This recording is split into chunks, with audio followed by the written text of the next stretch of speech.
Hindi shot. My first big features, hindi ako na-shot. Hindi ako nag-storyboard. Hindi may shorts, nag-storyboard pa ako kasi yun ang training sa mall pa.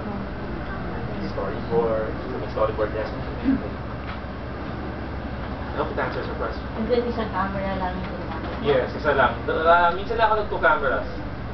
Yung maximum in the barilan scene because I hate guns, I hate explosion.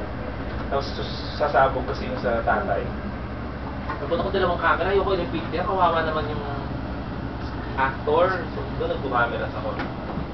Kaya may 2 shots ako doon, may isa yung malayo, yung mukha ni Maxi, tapos isang yung malapit. Yun lang ang tukan ko. Kawawa naman yung actor, kung mali yung explosion. Parang sinasugod nga siya. Ano yung baka, ganun ba rin?